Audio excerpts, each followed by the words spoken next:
जिले पुणे बनेंगे और वहां की जनता को हम वापस सौगात देने का काम करेंगे।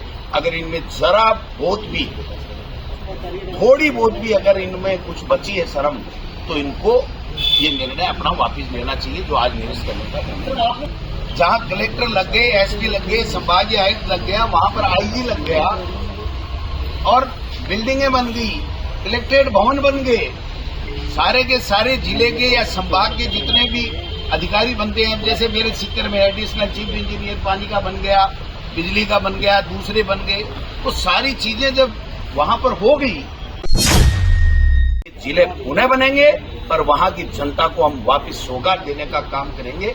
अगर इनमें जरा बहुत भी, थोड़ी बहुत भी अगर इनमें कुछ बची है शर्म, तो इनको ये निर्णय अपना वापस लेना चाहिए जो आज निरस्त करने का काम। आपने होता भी बता दिया, ये कह रहे होमवर्क पूरा नहीं किया, चुनाव से पहले कर दिया, आचार संहिता लागू हो गई, तो लागू भी नहीं हो पाया, इतनी जल्दीबाजी। नहीं, 3 जिलों की गजट नोटिफिकेशन नहीं हुआ, इसलिए उसकी हम बात ही नहीं कर रहे। जहां कलेक्टर लग गए, एसपी लग गए, संभागीय आयुक्त लग गया, वहां पर आईजी लग गया और बिल्डिंगें बन गई, कलेक्ट्रेट भवन बन गए, सारे के सारे जिले के या संभाग के जितने भी अधिकारी बनते हैं, जैसे मेरे सीकर में एडिशनल चीफ इंजीनियर पानी का बन गया, बिजली का बन गया, दूसरे बन गए, तो सारी चीजें जब वहां पर हो गई, उसके बाद में आप समाप्त कर रहे हो, मतलब उन संभागों को। अगर आप ये इतना ही था, इतनी विद्वेष भावना आप में थी, तो आप बनते ही कर देते।